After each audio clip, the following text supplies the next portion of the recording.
Tu as demandé à la public soit répéter un zémo, soit 5 millions de Gims. Par exemple. Tu as problème, t'es? Maître Gims. Tu as moins stress un zémo Gims, pas non, Vandebo.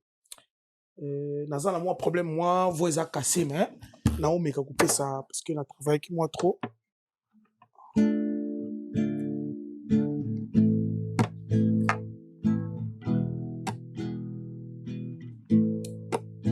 Ouh, bella.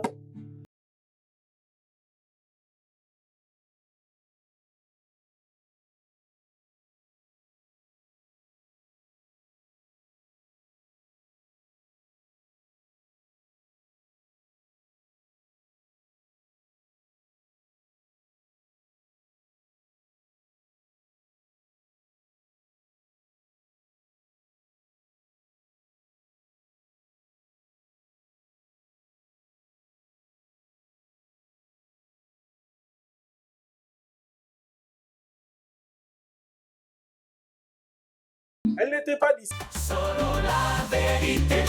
Hypocrisie oyo commis dans le milieu musical.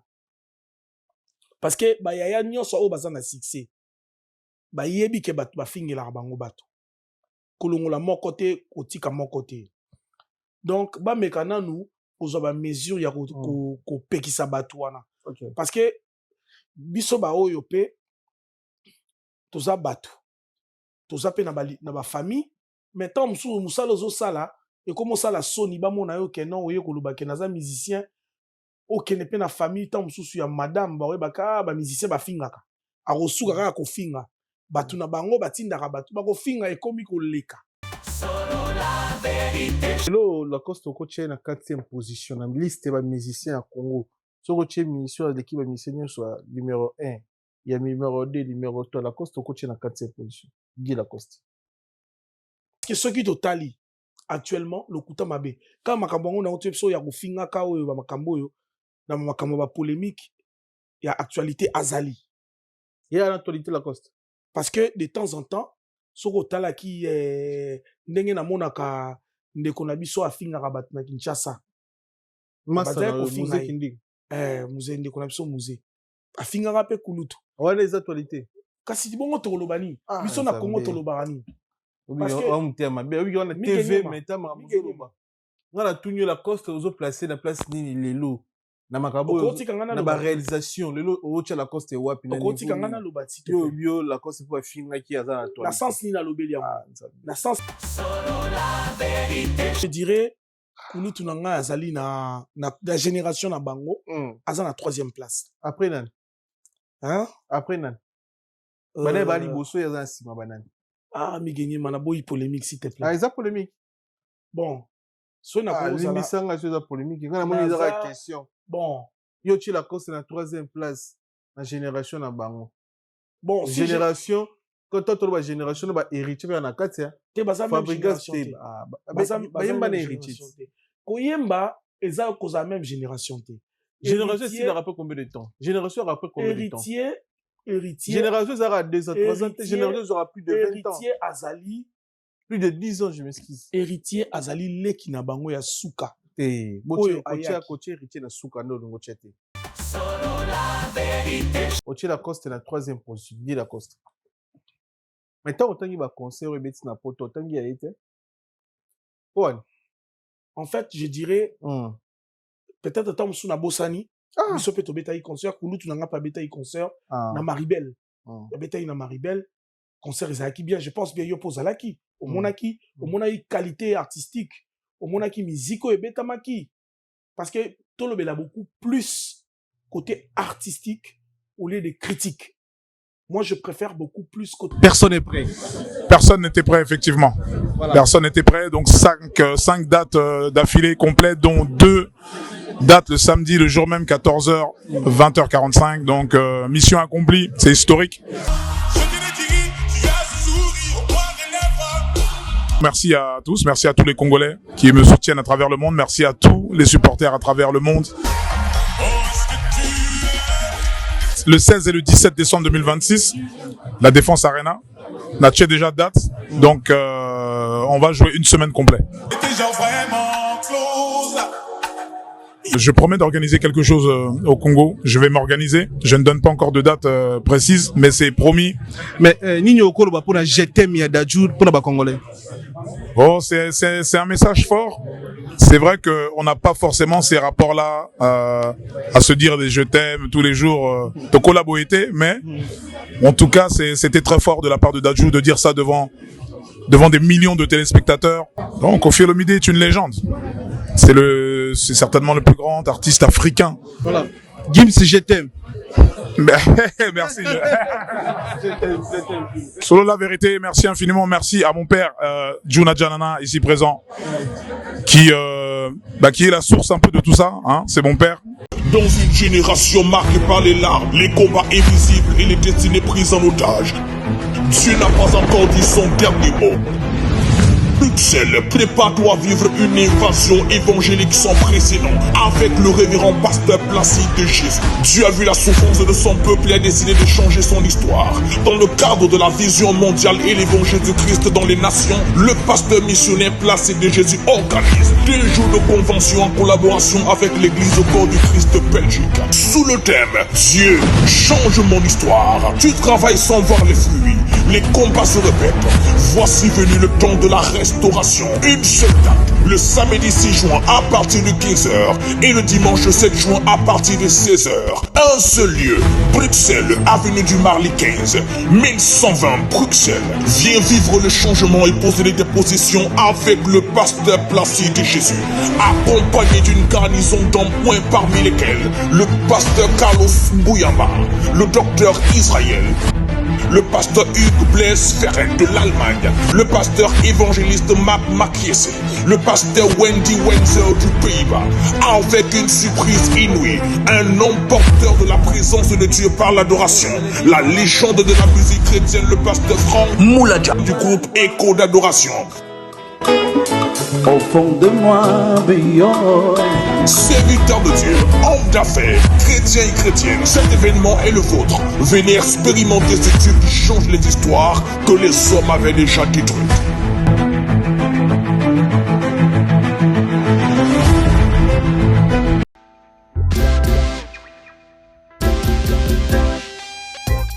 Service spécial covoiturage, Paris-Bruxelles-Paris.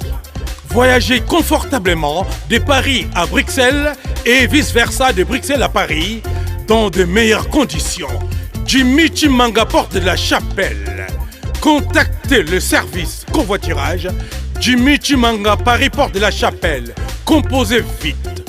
Le plus 33 7 87 76 95 65.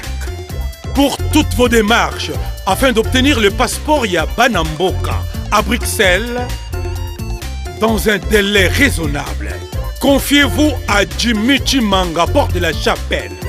C'est sérieux et c'est efficace. Solo la vérité chante enfant, toute la foule suit son essor. La vérité en écho résonne, avec Miguel Niemba tout se donne. Très chers internautes, bonjour, bonsoir. Merci pour la confiance, la considération. Vous êtes bénis pour la à travers le monde, à travers notre chaîne YouTube, sur la Vérité Studio, chaîne YouTube Oyo et la Rabino Vérité Nathan Ral. Merci pour la confiance. Merci, vous êtes bénis pour la à travers notre chaîne YouTube, sur la Vérité Studio. Tout en a, Landry Schengen, grand parmi les grands chanteurs Yambo Kanabiso. Ça date de Yambi Wakala, to Senga to Yamba Lelo, to me koyeba pe santé naïe, musala naïe. Évolution na yezo ki ndeni na musala bongo ya musique. Bon c'est bon ça comme d'habitude na sebino pour toujours des témoins pour le 13 juin na nouveau casino de Paris. Lobby déjà donc ça la visite à salle donc aux allons la presse, la camarade journaliste et chroniqueur chroniqueuse aux allons pour accompagner JDT pour la visite à salle et puis semaine prochaine concert à nouveau au casino de Paris avec Jackie JDT Molo. Sous les plastés, la place dans s'il vous plaît. Il nous dit, Molodo est leader rendez-vous dans le 31 octobre 2026. Donc, il y a rendez-vous en Rwanda. Bah, dès qu'on va jouer à plasté, vous jouez à place, s'il vous plaît, tout coûte à la tout ça la fête avec Molodo leader Inosbi. Barbecue à mon nez, et ça la manne appréciée. Ils ont organisé par Fabrice et Coco. Donc, ils ont ça gêne dans la Belgique, donc aux Angleterre. Entre sur référence numéro à Tabezarana, Bobenga. bon réserver la table Chabron dans un grand chanteur le besson puta par aux rappel dans un donc et puis Bruxelles pour Christ les 6 dans les 7 oyo Bruxelles cette fois-ci pour Christ donc samedi dimanche boya to skutana boya to prier ensemble boya to les là-bas tant nzambe ba problème tous en Bruxelles pour Christ c'est censé basali nzambe belé pour la prière. Landry Schengen bonjour. Bonjour Migenier, ma fauteuil jaune. Bien bien. Ah, merci beaucoup mon frère. Les anangas katsubo manzo tot. Et ma kambango za soukate. Papa mbaloba to lata. Nabi c'est le meilleur ami qui va nous accompagner jusqu'à notre dernier demeure. Et lamba eza et lamba oyo. Eza camarade oyo akendotika biso ti na mukolo souka na biso na lilita. Yango faut toujours qu'on respecte la idéologie quoi. Tant qu'artiste et musicien donc. Toi na matanga frère na biso Diego. Atiki biso donc ba relation ni ozali na Diego. En tout cas naza vraiment na pasi na motema parce que Diego ka waza kulutu na ngai oyo amoni ngandi nazokola banda mukie même tant na kendaki Kinshasa awa nazalaki na yaya tosolaki na ye pe mwa mingi to partager yo tokoya kosolola. En tout cas il arrivaki même komona Diego Kao na esika o tozako partager même mbetu moko ko des fois na banda yo kende pa na ye pe yo passer journée pa na nga to vandi to zolia wana tanga zaki bonne santé wana tanga zano na bonne santé et puis to vandi mwa mingi na kulutu na nga to vandi pe na mwa mingi na yolo to koli esika moko partout yaya azali kozala nga pe na banda ya kozala donc ezali ke obimi boye ozongi boye okutene yakao Schengen ndenge une position de temps en temps tout le temps même ba conseil ali kinango moni faut yembaka boye po comme bango baza bato babandaki mwa idéologie ya zai descendance ya ba kulutu na nga Shela Mputu Didier Lacoste kulutu na leki na bango leki na bango kwa mwana suka na bango avant ba biso toya donc pasi vraiment za na motema mingi pasi na omona kundi na koloba te donc tant on a yoka ki nouvelle wana maya miso kitai nga tant on a singa ki yana wa kei abade po yemba bika kubwa azaki obwaka même chant pa yeba chant ah ouais parce que azako pesa nga ba conseil non faut que yemba faut yemba ka boye nga ba ni musique na misu na ye na misu na ye aka opena za yana ngai donc j'ai des larmes aux yeux même quand on a le baboye ça me fait vraiment mal là qui passe donc na ebité ndeni na koki ko nzamba yamba ekana kimia donc yolo bo s'organiser ndeni bata yolo pour la matanga Diego bon le la Diego na Paris ndenge nini bo est-ce que bozui bo programme eza par rapport yo poza trop na milé ya bato yolo est-ce que ba programme eza bo s'organiser ndeni bo le la frère en tout cas kulutu nanga musika sika to sola kinaye ya musika sika ayebi singa lobi ayebi ndenge ya kosala ayebi ndenge ya kosala pour kozwa solution ndenge to kosala mpona kolela kulutu basolaki mpe na camarade na ye Shela Mputu na camarade na ye Didier Lacoste na bandeko mosusu bazawa bakulutu mosusu mpe bazawa bayeba ndenge nini ya kosorganize toyeba soki kosenga ndenge nini mpo tosala je pense bien si tout va bien la semaine oyo tozobanda oyo tozoya oyo ezobanda nde tokozwa baprogramme tout ndenge nini organisation ekosalama et puis na koleka susu na etando ekepa na yo awa lisusu mpona koya kopesa programme ya matanga parce que eza matanga oyo ezaka ya biso yolo te eza matanga ya Congo mobimba Diego Kao abinisi Congo abinisi Europe abinisi partout donc pas si vraiment eza na motema sincèrement déjà tant on a kenaki Kinshasa il y a pas longtemps pe na Kinshasa dans mois de novembre na Kinshasa tokutana na ye namonaki yaya azaki vraiment na santé bien te azali na santé bien te azalaki vraiment na problème ya koloba azali na problème ya mémoire akomai na mwa problème ya mémoire Diego akomai na problème ya mémoire ouais akozali vraiment ko reconnaître pena batu pena soumingi te je pense bien kulutu na biso Weranson il a fait de son mieux asalaki yo akokaki tomonaki ba soin ndenge asalaki bamemaki kulutu na nga Diego na hôpital et puis baninga na ye mosusu mpe ya maison mère oyo namonaki biso nyonso toparticipaki nga mpe na participaki ndenge famille esengaki moi moke oyo tozalaki nango topesaki mpona yaya azwa traitement après namonaki frère nanga Cappuccino assistaki parce que toza na groupe na biso moko boye tosala ya bana yelo ba californien namonaki ba image ya Cappuccino namonaki ba image ya ndeko kulut nanga Stino la Jatans oyo bazalaki naye na tonia aparticipaki et puis namonaki mpe kulut na biso se bondoka kole ya machine mpe oyo azalaki na délégation oyo etindamaki epai ya le roi de la forêt en tout cas et surtout vraiment eloko mingi susi nazosenga mingi enyema na bato baya kolobaloba mingi te kofinga c'est pas bon kulut na biso papa na biso Weranson atikaki mwana na ye te ntango azalaki maladi tomonaki baœuvre asalaki parce que nga naza mwana yolo naza musicien mpe naza mwana yolo tomonaki baœuvre nga namonaki ndenge papa na biso Weranson amemaki kulut na biso na hôpital amemaki na hôpital ya monene mpona kozwa basoin ase rétablisaki un peu mais eloko soki nzambe asa décide oyo ekomi topesaka lokumu mpa nzambe parce que ye nde maître ya temps mpe ya circonstance ye nde moto adécidaka mpona bavi na biso donc c'est un peu ça.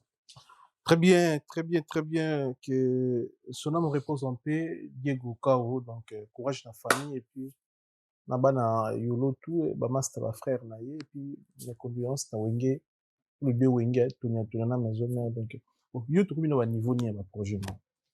Mais c'est Schengen. Na qui ça, c'est bon, yemba, bo ba studio, ba nini, mais ah, on dirait, banda kayo, hein, bien, les amis. En fait, mi gagné ma. Ngai, tant que musicien, naza pe membre ya fondation Edi Iyeli, oyo ezali ya son excellence, monsieur le vice-gouverneur de la ville-province de Kinshasa, que je profite pour saluer, que j'ai dit bonjour, et à toute la famille, na maman Amissa, Tchenje maman Malamu, maman oya Simbi Motema ya son excellence, et puis na honorable Christian Boulu, oyo azali bongo, le proche ya vice-gouverneur oyo azwaka ba décision ensemble tant que collaborateur na ye musique nazobeta musique en même temps naza na kati ya fondation c'est rien n'empêche que lokola naza na musique nakoki kozala membre ya fondation parce que soki lelo ngai nakoma un grand monsieur oyo bato bazo respecter nga c'est grâce à son excellence monsieur le vice-gouverneur de la ville-province de Kinshasa, Papa Edi Iyeli Social Molangi. Donc, nazosa la musique et raison pour laquelle yango moni na ye lisusu kobeta porte pa na yo awa pour na ko annoncer déjà batu que à dater du jeudi, à partir de ce jeudi, donc rendez-vous dominical qui est chaque jeudi, eza bongo na Djonga Okula na 25 chemin de Crou. Bato baya kozwanga wana chaque jeudi baromona ngai wana naza na groupe mobimba oyo bazo accompagner nga en fait c'est une musique oyo eza ko édifier musique oyo ya bakulutu barumba parce que lokola rumba na biso ekomi na patrimoine national donc tant que artiste et musicien je me sens capable d'assumer aussi des responsabilités pour na kopesa bato balingaka musique ya bien rumba oyo ezali ya kitoko barumba oyo bapapa Luambo babeta barumba oyo bapapa Pepe Kale babeta barumba oyo papa Wendo Koloso ya beta rumba rock oyo bapapa oyo babeta yango nazomema yango na mokongo na ngai charge wana tant que artiste et musicien c'est un peu ça Mikenyema. Chaque jeudi na Djonga. Chaque jeudi rendez-vous à ne pas manquer donc chaque jeudi mais jour wana bato bakana misala vendredi bato basalaka. Est-ce que vous avez reçu que ça l'avait battu qui béni en Gélion? En fait, ils ont rendez-vous où on a pesi bateau. Je suis sûr que ba mélomane y a bonne musique, bateau bazwaka ba week-end bazwaka ba congé na bango jeudi. Ya. Je pense que biso tozali ba congolais. Biso pa na biso ba congolais to lingaka ambiance mingi. Et ambiance wana ezala responsabiliser. Parce qu'on est à rendez-vous ya bakonzi.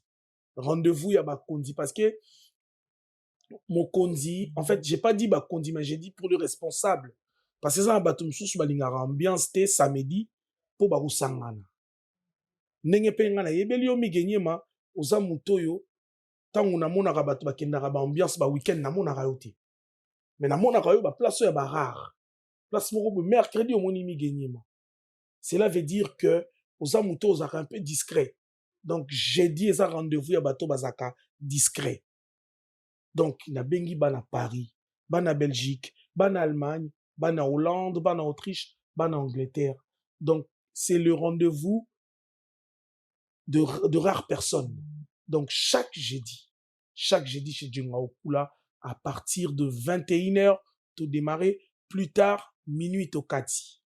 Très bien. Parce que Robert na Djonga na banzembo nani na banzembo nini oyo Robert na Djonga chaque jeudi déjà to bandobeta sur demande ya public et en vrai dire omoni na utoloba awa Migenyema na lobi tozo so zonga Robert na demande na public so répéter nzembo wana te so 5000 nzembo ya Gims par to exemple Robert a problème te Maître Gims to zo mo extrait nzembo ya Gims pas na ndo vandibo naza na moi problème moi voix eza cassé mais na omeka kopesa parce que na travaille avec moi trop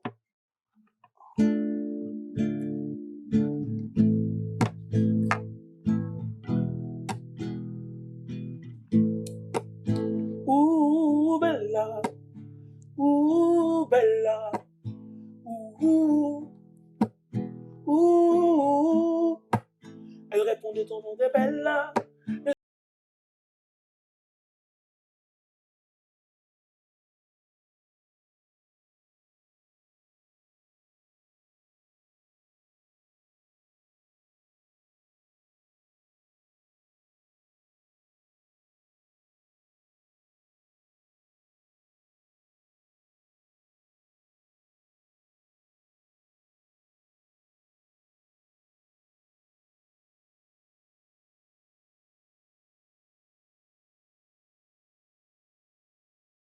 Donc c'est un peu ça. Naza na moi cassure. Non, on a moins idée, on a moins nzela. Donc la travail qui moi trop, nazaki na ba studio ba répétition, mais ba demande tout. Voir même Michael Jackson au ba gosenga, ce qui même nzembo wana naza na ngote to robetango parce que naza professionnel. Si Dieu m'a fait grâce de réussir ma vie dans la musique aujourd'hui, moi Mouké, c'est parce que je suis sérieux dans ce que je fais. Très bien. Je sais que le sérieux ça paye dans la vie. Très bien. Voilà, musicien na yo to boyo kanina ba master, ça groupement bo sali entre vous bien yo peut-être au vandi le rôle président. Il y a visionnaire ou il y a orchestre na yo. Bon, je dirais tout ça ba professionnel. Ba master tout travailler biso nous collaborer tout orchestre tout ça ba collaborateur. Pour l'instant, nous vraiment makambo sili nan tout ça en pleine collaboration. Tout ça na ba grand artiste ou tout ça na bango wana lokola ba Aris solo abeta rapé na kulutu na biso le roi de la forêt abeta ba concert amine nae aza soliste tout ça na ba Kevin na drum aza grand batteur abeta ka ba spectacle amine na beta même na kulutu na biso le roi de la forêt abeta pe na kulutu na biso kulutu na brigade Sarbati. Tout ça, na Damas Djamba, as accompagnateur, c'est un grand accompagnateur.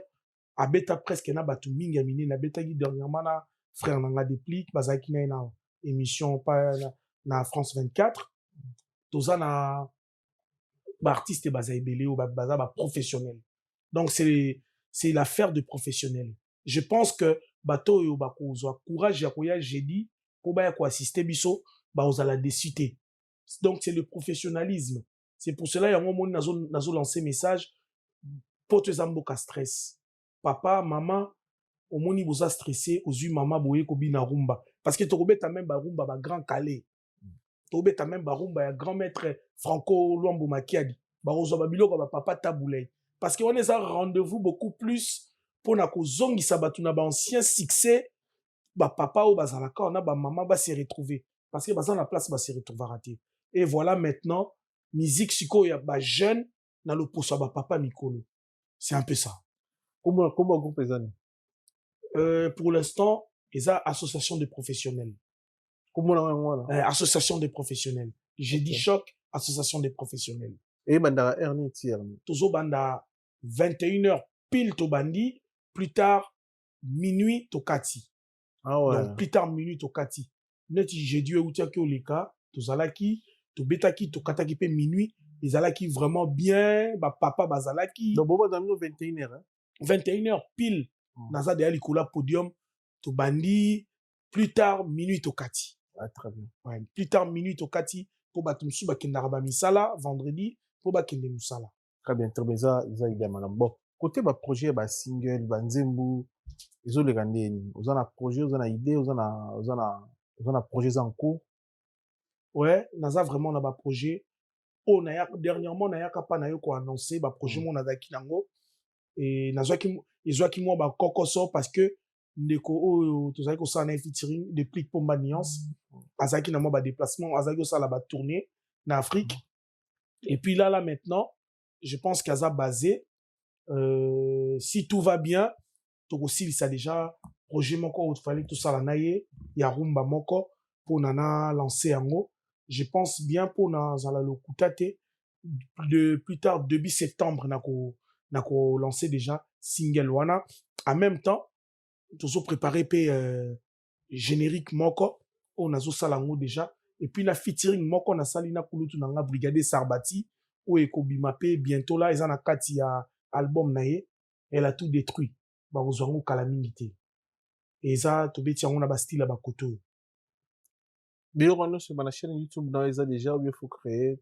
Bon quand ça sera prêt na roya ko annoncer naza na chaîne YouTube pe déjà so bat ba beti Landry Basukia ba au mona ba œuvre nanga oya kala on a salaki mais comme là je viens de relancer encore mes projets donc bientôt là ba rozwa ba nouveau au piso na osala au mois de septembre awa nde na ko lancer biloko sikapoto kende na ça la nouvelle décollage na ça nouveau décollage peut-être si tout va bien aussi Dieu le veut na rozonga lisu na Kinshasa pour na recrutement parce que ah ouais pour na recrutement et puis na ko lancer lisu nzembo oyo ya salubrité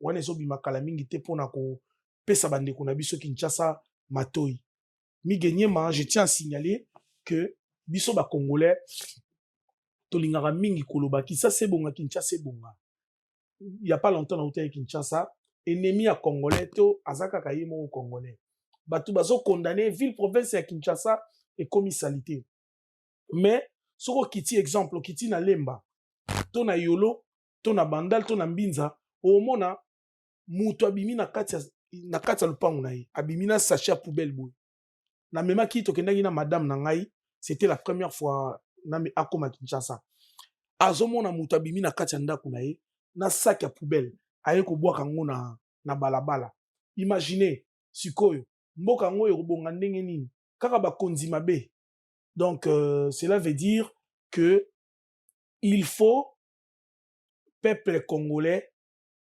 partout où tozali tozwa conscience très bien tozwa conscience yango tozwa ngo ndenge nini tango yo moko bandi koyekola déjà kokombola liboso na yo ozwi salité na yo potie na poubelle et puis migenyema eloko mususu chose étonnant mbula ezobeta makasi na bakalamu na biso tozaka oyo tobengaka kalimu bakalamu baegu omona moto apusu azwi matiti na ye bato bafuti ye bapusu batie bamatiti na pusu na ye azwi mbongo ake kobwaka yango na kalamu sikotanga kobwaka na kalamu wana etondi na nzela ekangi ale toye koloba nini keno l'état osala mosala te gouvernement osala te wana na babiloko ndenge wana migenyema kinani osala nzembo ya kisasa propre ouais salubrité très bien salubrité wana déjà dans une semaine on a ça déjà na studio wana ezosila nango kala mingi te en attendant ba projet nanga oyo tozosala na dépliquer koma na wana na octobre ndi na kolancer yango bon ozwa na design nini lelo pour la musique congolaise na poto musique ezongi na top travers ba concert oyo ezongi uti kobeta beta banda 2026 le na 2026 ezongi si musique comme ça na top en tout cas moi je suis très content musique et c'est ngaraboui donc musique et c'est zongi na poto musique ezongi vraiment batutu bato tout baobeta musique baobeta ba concert na félicité bango na beteli bango maboko banda na kulutu na ngai Ferregola kulutu na nga Fally Ipupa kulutu na nga Manda chante et puis papa na biso Weranson abetaki bato baozelaka nde papa chéri kulutu na biso JB Mpiana je pense bien si Dieu le veut tout va bien il est pas rocha date donc musique ezongi ambiance ezongi na poto ndenge ezalaki et c'est vraiment ya trop ils ont aussi musique sur la top voilà ezongi vraiment musique ezongi ndenge ezalaki kala tala pe lelo je tiens à saluer mon frère ami Fabregas Maestro il est pas zo que beta na Espagne le 5 oyo c'est vraiment quelqu'un à féliciter aussi donc esengo mingi nabosani pe depuis pomba niance abetaki autaki ko beta ayaki pe na ba musicien abetaki moni bongo ezosala bien pour na promouvoir culture na biso to kende de l'avant. Très bien.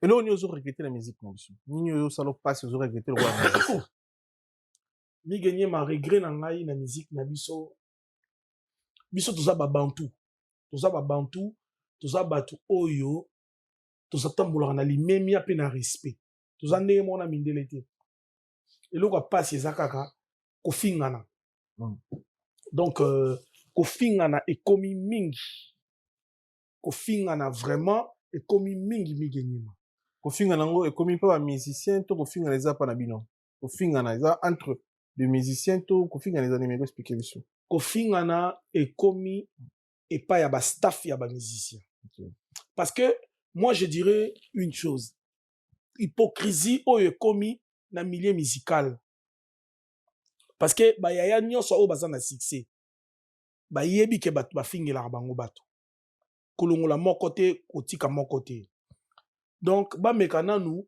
kozwa bamesure ya kopekisa bato wana parce que biso baoyo mpe toza bato toza mpe na bafamille mais ntango mosusu mosala ozosala ekomi osala soni bamona yo ke non oye koloba ke naza musicien okende mpe na famille ntango mosusu ya madame baoyebaka bamusicien bafingaka akosuka kaka kofinga bato na bango batindaka bato bakofinga ekomi koleka bakomi kokóma na baniveau moko boye oyo tozo reconnaître susu bavaleur ya culture na biso africaine te. Très bien. Donc kofinga nekomi ya niveau moko ça commence à faire vraiment très mal ovanda même boye na bana bakotalaka ba internet tala muto azofinga papa na biso ça fait pas du tout propre c'est pas du tout respectable donc na kosenga kaka na kulutu nanga Fally Ipupa kulutu nanga Ferregola kulutu nangai papa na biso Koffi Olomide papa na biso Weranson bameka kotala parce que tango papa Wemba zalaki mama Chalamwana zalaki basalaka maisha à l'époque bakofinga ne zalaka bongo te migenyema mais lelo bakofinga na elekindelo na kosenga bakulutu wana nyonso kulutu na ngai na bongama vraiment pour na message oyo na kosenga na kulutu na ngai papa na biso Koffi Olomide po yenda za papa mukolo yenda zali kulutu yenda zali azana charge ya mboka abengi mwana na ye Fally Ipupa abengi mwana na ye Ferregola abengi mwana na ye Héritier abengi mwana na ye Fabregas abengi leki na ye Weranson abengi leki na ye JB Mpiana abengi ndeko na ye papa Josar Nyokalongo abengi Blaise Bula abengi bato wana nyonso est-ce que bakoya bakoki pe koya parce que maisha pe tondimaka te ke kosalama mais esalama abengi bango ou soit na relancer message na ministre de la culture et art avec beaucoup de respect son excellence initiative oyo bomeka kobenga bango nyonso bakulutu nyonso bapapa nyonso bafanda basolola mpona koboma kokata hémorragie oyo ya kofingana parce que ezomema migenyema je te dis la vérité lelo bato bakoma kopréféré mingi koyoka polémique ke koyoka banzembo mais kala ezalaka bongo te kala ezalaka okomona kabose bulembe abimisi aza ata komi na succès lokola Ferregola te mais bato bakoyoka biloko aboma Bié Lacoste abimisi mama nzoto bato bakoyoka mais lelo ezalaka susu ndenge wana te lelo ekoma bato bazoyoka mingi ke ye asombaki boye, ke ye asalaki boye, ke ye alobaki na ye kutu boye ke musique. En tout cas, tozoyeba susu valeur ya culture africaine te, valeur ya musique na musique congolaise, tozoyeba ngo susu ata muke te. En tout cas, tout ça, ça doit s'arrêter. En tout cas, na sa message na ministère de la Culture et Art, et puis beaucoup plus na CESAC, Christian Bosembe. Je te salue, mon frère, là où tu es, parce que c'est un ami aussi. Toyebani depuis Kala, Tobundi, pe moi Bitumba, bah, courage ici qu'on allait Christian Bosembe. Bon, mais quand nous kotala makambu, ya ba insulte, oh, yon a réseau. Est-ce que beaucoup qui conseille la biso censure ya réseaux sociaux te? Parce que culture congolaise, ezali musala, rumba congolaise, oh, ekomi, patrimoine. Mais comment se comportent ces artistes? Bien que Romona Kulutu Falia Rofingate, Kulutu Ferrer Rofingate, Papa Kofi Rofingate, mais entourage Bazoya Kofinga, c'est de l'hypocrisie. Moi, je suis venu pour insulter personne. Bango tout baza bayaya, na ningara bango mingi, tout ça na lokolo na bango. Il faut ba pesa, ba se pelisa biso. Nous tous, on fait de la musique, on n'est pas délinquants. Bisogna sort tout ça la musique, tout ça va voyouter. J'ai eu quand même de la chance. Je remercie mes parents qui grâce mi gagné ma na les quand même na bande de l'école. Donc c'est un peu ça mon message. Baye ba ko sangisa. Baye ba ko sangisa. Na profiter pe na zo pe éducation pa ya papa edi iyeli abendanga Mathieu alobi mwana ngai na vie po otambola malamu okoma musika linga baninga. Linga batu tambola na limemia eloko muninga ko simba te yango nde secret ya ko vivre longtemps na mokili. Et puis tolingi musique est à la concurrence loyale.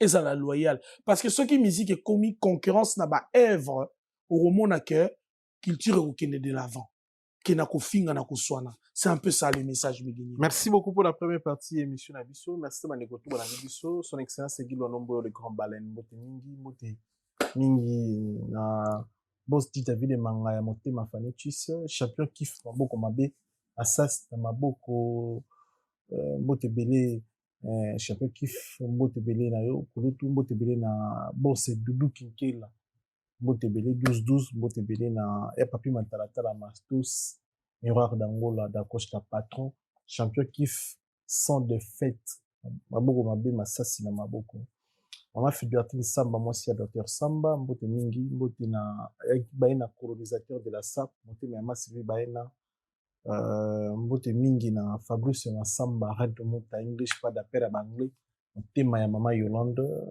Mbote Mingi na Morimo qui est monté à Magras Touzoladio, Morimo qui est Sylvain Lexon, merci pour tout, et puis on va Bilamba, Grand Calais, Amboka, Chimichi, Manga, Porte de la Chapelle, Mbote Mingi na Michada na Nantes, so yo kabinda kabinda so mbote bido. Wala bato ko remercier bato ba photo. En tout cas, bah merci nanga liboso na ko remercier kaka son excellence monsieur le vice-gouverneur de la ville française de Kinshasa, papa Edi Iyeli. Merci mingi papa na oyo zo sala po na ngai et puis na ko remercier l'honorable Christian Boulu. Merci mingi papa na oyo bozo sala na ko remercier Ladi Elemenga. Pardon, na ko remercier papa Jekoko Moulumba. Papa Jekoko Moulumba. Na ko remercier honorablement plaisir Ligue des Jeunes. Ligue des Jeunes. Jeune Oyo. Azo Bunda l'honorable député Ngaba. Ngaba Chebiso. Azali Jeune Oyo. L'euro Rosimu Kinda Koufara na maboko nae. L'honorablement plaisir.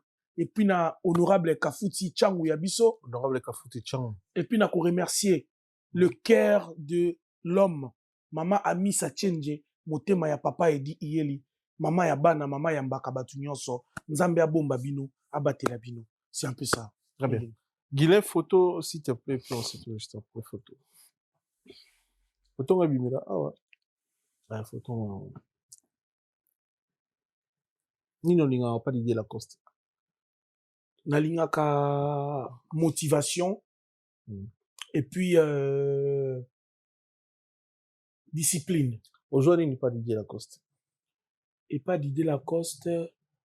Le kuta mabe kulutu azako epsanga mingi parce que tant on a zokola na banda musique sikapa na ye nazali na souci na somba ba voiture na jeunesse nazali na je me rappelle encore nazali na 18 ans na somba voiture ne baninga msoba musicien azako epsanga lobileki na ngai lingana no musala soko lingi musala o nyonso zoluka ekoya parce que bonheur na vie eyaka na souffrance na musala na facilité te azako tindanga soko ozosala musala na yo ozolinga musala na yo biloko wana ebotaka na sima musala eza te ke ovandika aboye to okei koluka na kisi ozwi yango non musique bonheur eyaka na musala amotivanga apesanga mayele ya kolunga musala ya kozala toujours actif kozala toujours na milieu ya musala na yo donc c'est un peu ça. Très bien. Lelo Lacoste okotie na 4e position na liste ba musiciens ya Congo. Soko tie mission de l'équipe ba musiciens soit numéro 1, il y a numéro 2, numéro 3. Lacoste okotie na 4e position. Guy Lacoste. Ah. Il y a l'aîné de la famille hein. L'aîné de la famille. L'aîné de la famille. Déjà le roi de la forêt à Salobaki. C'est le roi de la forêt. Biso Zabana. Nabi lelo ou. Lacoste otie na 40e place na génération na ye a obtenir 40e place na makambo yazo réaliser lelo okotie wapi lelo tozana faire na fali za génération morona et tournage qui JDT tozana na Fabrigaz tozana héritier wa Tanabe tozana lelo na ba Robino Mundibu na kata na nzungu wana so faut ça la classement le roi musicien Lacoste a la place ni. En tout cas, mi gagné maloko sur 10 musiciens congolais. Nakoki ko classer boye. Na éviter ceux qui nakoki ko classer ti parce que na ba réalisation na ba réalisation via azana ba réalisation mingi à succès à cause à l'équipe déjà 6 chansons à succès azana ngo déjà. Mais, pour classer boye, je ne peux pas classer. Pourquoi? Parce que, n'oubliez pas, génération ezoya ezobima. Mais, na génération na bango. La génération ni. Na génération na bango. Génération ya ba kulutu na biso ezali. Kulutu na biso Fali, kulutu na biso Ferré, kulutu na biso Didier Lacoste, kulutu na biso JDT, kulutu na biso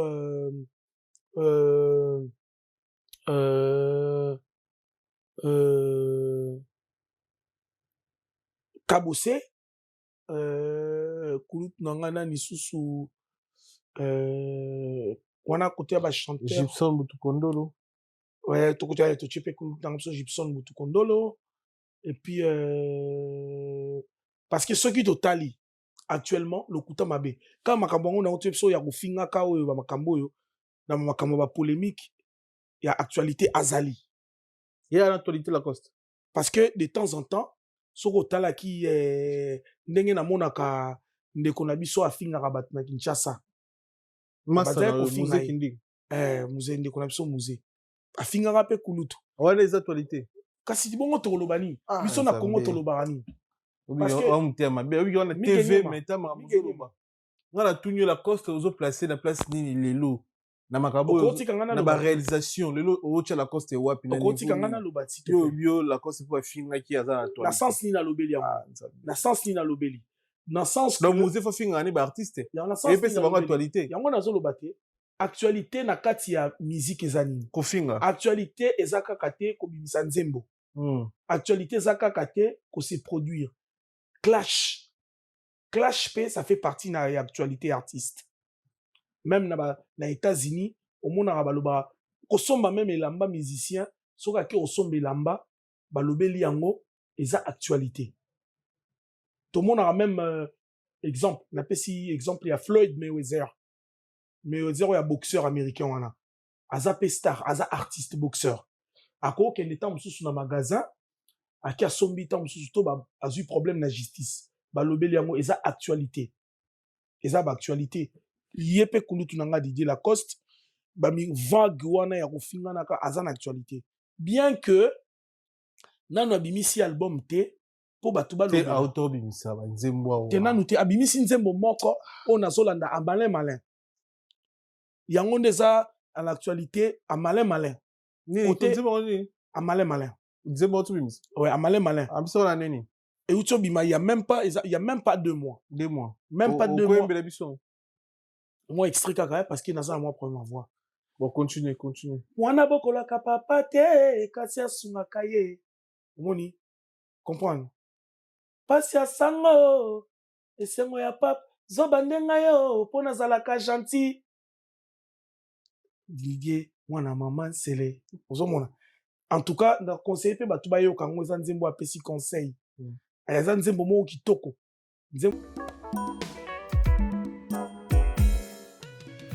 ON Multiservice, organisation Ngozulu, avec l'artiste peintre Gozen Matuidi. Pour vos services de décoration intérieure et bricolage, tous travaux de peinture, papier peint, enduit, parquet, carrelage, électricité, plomberie, montage de meubles de cuisine et plateaux télévisés, contactez Gozen Matuidi. Service designer, tableau de peinture, portrait, création de logotypes personnalisés, service sérigraphie et autres. Un seul contact. Les 07 58 58 10 72. Le travail professionnel dans le strict respect des règles de l'art. Avec l'artiste peintre Gozen Matuidi, le pro.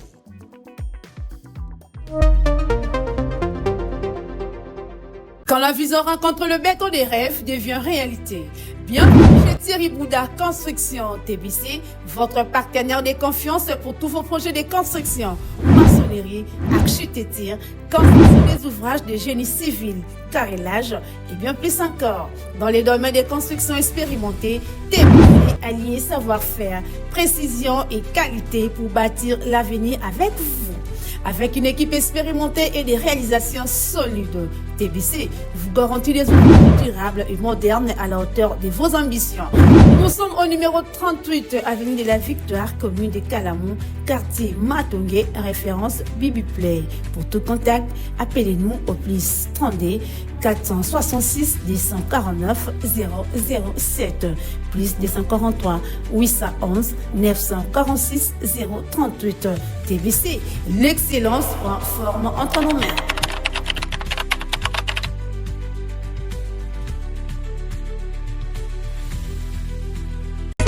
Maison Awatosa chez Maman Nicole Malonga. Yaka eza na poto neyebi te yaka tokisi na metro chateautia daka yau awa ozomona okimbondo olalalala Paris jela na oyeba asaka omoni ndazabo asaka so bina lula metro biso talinga koleba mingi tanga awa toza awa nini awa toza awa yaka sikoni na place tokoti aza mwana mboka Maman Nicole Malonga. Vous êtes devant Nicole Malonga awa toza, c'est-à-dire awa toza la magasin awa toza au boyo partout dans le monde. Nicole Malonga awa toza, maman awa toza devant vous. Toza na Château Rouge sur la rue Custine numéro 3. Awa naza na produit spécial, ma produit oyo elongolaka na tâche. Tozolobela makambo ma tampon ba maman ba bébé belé, ba maman bazo tambolaka na ba poudre na ba fond de teint. Nicole Malonga awa toza, awa na Château Minaye pour na kolongola ba tampon ba maman, ba nduta ba maman oyo baza na besoin osala taille mpona kokita mabumu, ba maman oyo baza na besoin ya kosala ma forme kalingi azala na tolo munene, alingi azala na nsima munene, ba hanche munene, bipende munene. Maman Nicole Malonga awa toza ndeka boyebi depuis 2007 nateka ba produit ya ko grossir ba fait sein mollet hanche. Voilà oyo evimbisa awa tolevimba non yozomona te oyo eloko eloko evanisaka mabala eza mpona mibali ça grandit dimension olingi soko moni ekoki kosuki wana sino ekopasuka nakotela nakobongisa ezotraite telema vraiment nga mona aza victime na meki yango oyo bazobenga na planile Lesi yeyo azobongisa loposo baproduit toteka yango légalement na magasin ezosalama na laboratoire ya mondele awa na poto tozoteka yango légalement. Je pense que bomoni ndenge eza na barayon eza eloko moko ezosalama naturellement, ezali baproduit authentique esalama naturellement sans aucun produit néfaste. Voilà. oya te nango Nicole Malonga akosa bino te ye moto abanda makambo yango kala awa toza oya te nango Nicole Malonga. Il n'y a même pas 2 semaines. Cela veut dire quoi, Migenyema? Ceux qui ont eloko na ute koloba tout à l'heure, ceux qui makanise qui imite lo na koloba, toza beaucoup plus na besoin tozonga ndenge tozala ki kala que toza boye to yo kakande ba œuvre qui kofinga mais lelo na musique na biso ya Congo ba komi ko préférer la cause dans la 40e place na génération. Je dirais Kulu tunanga azali na la génération na bango aza na 3e place. Après nan. Hein? Après nan. Bana bali boso ya za sima banane. Ah Migenye manaboyi polémique s'il te plaît. Ah, ils ont polémique. Bon. So na ko za misanga so za polémique. Ngana moni za question. Bon. Yo ti la cause na 3e place na génération na bango. Bon, si génération quand on trouve génération ba héritier na katia. Te baza même génération. Ba yemba na héritier. Koyemba eza koza même génération te. Génération c'est après combien de temps? Génération après combien de temps? Héritier. Génération ça aura 2 ans, 3 ans, génération ça aura plus de 20 ans. Héritier azali plus de 10 ans, je m'excuse. Héritier azali leki na bango ya suka. Côté héritier na suka no ngo chete. Parce que la cause c'est azali musicien après 20 ans t'es héritier bimi. Migenyema. Héritier azali chanteur, les derniers recrues il y a maison mère s'il te plaît. Azali dernier recrue il y a maison mère. Oyo a succédé ba Ferregola na ba Didier Lacoste na ba Adjani Adjani na ba Bill Clinton na ba Serge Mabiala. Moi na suka oya yaki ezali Didier Lacoste na 3e position parce que même na âge toi avancer voilà. Didier Lacoste na 3e position Didier Lacoste. Maintenant autant il va concert et bêtise na poto autant il y a été.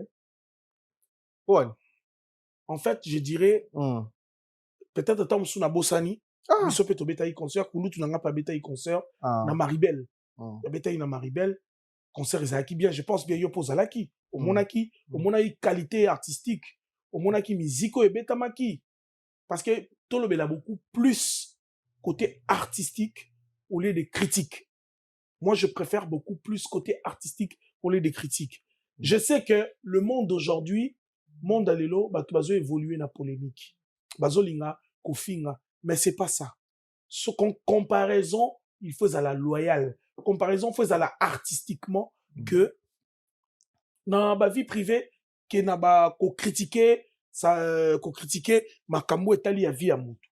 Moi je suis de ces côtés là yango moni nazolela que musique na biso il faut ezonga ndenge zalaki. Très bien. So on a un message ni web ça dit la cause sur votre chose. Message na osenga na mille esprit Didier Lacoste l'aide de l'au-delà na vandi le na fauteuil je n'ai pas ya petit na yo Migenyema leki na yo papa na osenga kaka o continuer musala na yo ndenge osala rango ndenge obersaka biso na voix na yo ndenge obakisa virgule na 1+ na musique ya Congo o continuer kaka kosala ngo et puis na osenga ndenge osala ka effort ya kopesa biso ba chagrin ba bisou ba bonyoma osala yango lisusu x2 po musique ezala lisusu makasi ezala concurrence ezala loyale. C'est un peu ça Migenyema. Merci. Merci beaucoup na passage na yo to retenir na passage. Bon retenir kaka que Landry Schengen tant qu'artiste et musicien, et puis membre du groupe Fondation Edi Iyeli Moulangi, Papa Social. Je tiens à signaler que n'a pas sa programme côté à il y a pas de souci. Il y a Fondation que moi il y a décembre ou taki koleka le 31 décembre le 1er décembre, le vice-gouverneur Edi Iyeli Mulangi, wana babiloko na ye, badon na ye asalaka, na hors gouvernement. Parce que abanda kosalango avant même akoma na kati ya gouvernement. Atelemisi mituka ya minene, pratiquement 5 camions ya minene ya basoso, 5 camions ya minene ya baloso, pour na ko pesa na population, pour na ko sunga population baza na problème ya kolia. Akamati lisusu mituka, amemi na mbandaka, na village, na mboka oyo, ya bakoko na biso, amemeli bango ba transport. Ache ba bus, ache ba voiture, ache ba camion, pour na circulation ya transport. Asalaka yango, na amour, na bolingo, on nzamba tia kati na ye, pour na population. Pour na population, sans pour autant azela bénéfice moroboye. Asalaka yango, parce que nzamba tinde na mutema wana, asalaki yango, Fondation Edi Iyeli. Pe a participaka, na ba moment nyonso bato bazana ngo ya pasi. Surtout na bana ya 24 communes, na Ngiringiri, na Yolo, partout. Na Bandal, partout. En tout cas, tala mutu ya ndenge wana, ndenge azo soutenir vision ya chef de l'État. Azo sala yango pona a gagner le côté. Eza motema ndenge nzamba pesa ye. Azali le seul. Azali le seul. Lokuta mabe, totambola na bosolo. Azali le seul. Et puis na ville province de Kinshasa Mobimba, yena titulaire na ye, na lipasa na ye Daniel Bumba, bazo soutenir vision chef de l'État malgré ba problème ezanga kate esika batu baza. Pour mutu moko ta otikala kozala parfait na mokili. Et moi je tiens vraiment à lui remercier. Papa Edi Iyeli Mulangi social tozali derrière yo.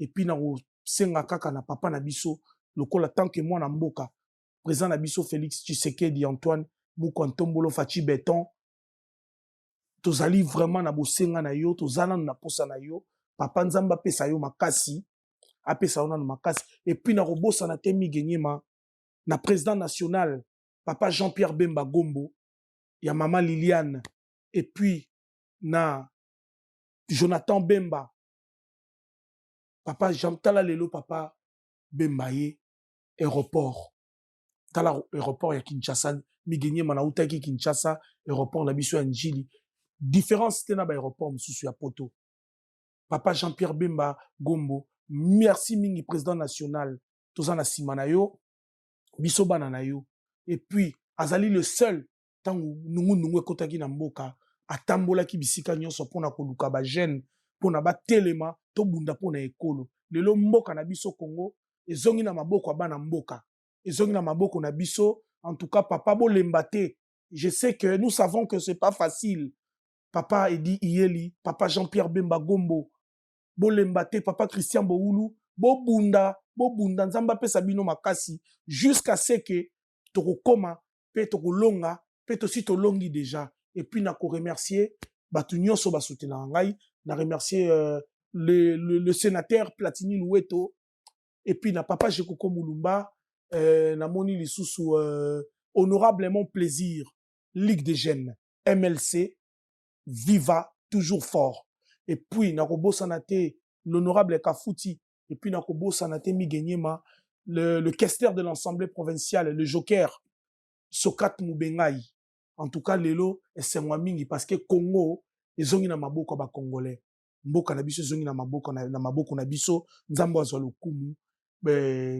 vive président Félix Tshisekedi vive président Jean-Pierre Bemba Gombo le président national et puis vive Edi Iyeli Mulangi social l'excellence et puis merci mingi na yo migenyema parce que ozalaka toujours naître au kosakate osaka musala na yo na lolenge sengeli et je tiens à t'encourager aussi tala plateau ndenge to vandi un jeune comme toi osa fort ou réaliser osa la chaîne boye et puis na osengaka mingi na papa social papa Edi mwana na yo migenye mayo tala musala un jeune azobunda et puis na honorable mon plaisir Ligue des jeunes yoza Ligue des jeunes tala ndeko na biso jeune nokola biso tala ninga azobunda musala ezomona na misu boye bo soutenir ba jeune papa botika biso te biso pe tozaka na nsima na bino tokobwakela bino bafleur. Merci Landé Schengen, merci na bandeko tout balandi biso bozala connecté bozala branché on est ensemble. Merci.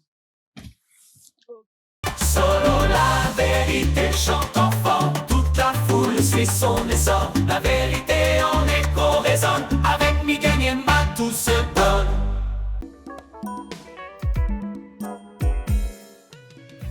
ON Multiservice, organisation Ngozulu, avec l'artiste peintre Gozen Matuidi. Pour vos services de décoration intérieure et bricolage, tous travaux de peinture, papier peint, enduit, parquet, carrelage, électricité, plomberie, montage de meubles de cuisine et plateaux télévisés, contactez Gozen Matuidi. Service designer, tableau de peinture, portrait, création de logotypes personnalisés, service sérigraphie et autres. Un seul contact, les 07 58 58 10 72. Le travail professionnel dans le strict respect des règles de l'art, avec l'artiste peintre Gozen Matuidi, le pro.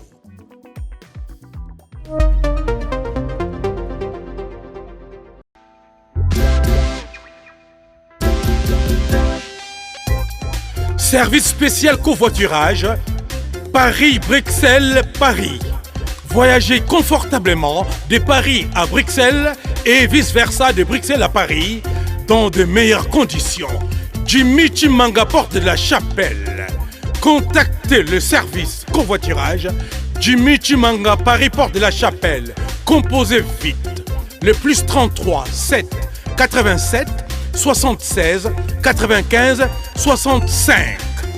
Pour toutes vos démarches, afin d'obtenir le passeport Yabanamboka à Bruxelles, dans un délai raisonnable, confiez-vous à Jimmy Chimanga, porte de la Chapelle.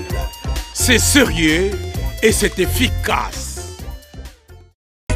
Maison Awatusa, chez Maman Nicole Malonga. Yaka, eza na poto nemoyebi te. Yaka, tokisi na metro Chateau Rouge. Daka yau. Oka yau awa. Uzomona okimbondo. Oh la la la. À Paris. Jela na oyeba asaka omoni ndazabo asaka so mina kula metro. Papa mukolo boya takota musaka. Bisa talinga bale bani. Tanga. Awa toza. Awa nini? Awa toza. Awa. Yaka siko na place tokoti. Azamona mboka Maman Nicole Malonga. Vous êtes devant Nicole Malonga Awa toza, c'est-à-dire Awa toza la magasin Awa toza oboyo partout dans le monde. Nicole Malonga Awa toza, Maman Awa toza devant vous. Toza na Château Rouge sur la rue Custine numéro 3. Awa naza na produit spécial, ba produit oyo elongolaka na tâche. Tozolobela makambo matampo ba mama ba bébé belé, ba mama bazotambolaka na ba poudre na ba fond de teint. Nicole Malonga Awa toza, Awa na Château Rouge na pona kolongola batampo ba mama, banduka ba mama oyo bazana besoin osala taille pona kokita mamuno. Ba mama oyo bazana besoin ya kosala ma forme kalinga azala na tolo munene, alingi azala na sima munene, ma hanche munene, bipende munene. Maman Nicole Malonga Awa toza ndeka boyebi depuis 2007 na teka ba produit ya ko grossir ba fait sein mollet hanche. Voilà où est vindi ça awa. Pour vimba.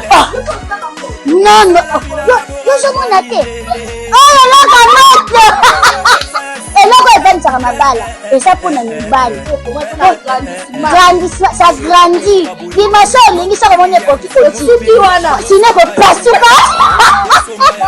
Na kotela na ko bonisa. Et je traité tellement vraiment ngamu na za victime na meki yango. Oh ya ba so de na.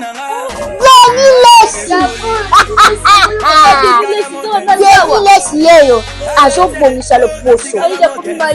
Apoli kote tango légalement na magasin ezosalama na laboratoire mondele awa na poto ezoteka yango légalement. Je pense que bomoni ndenge eza na ba rayon eza eloko moko ezosalama naturellement, ezali ba produit authentique salama naturellement sans aucun produit néfaste. Voilà. Toza boyate nango Nicole Malonga akosa bino te ye moto banda makambo kala. Awa toza boyate nango Nicole Malonga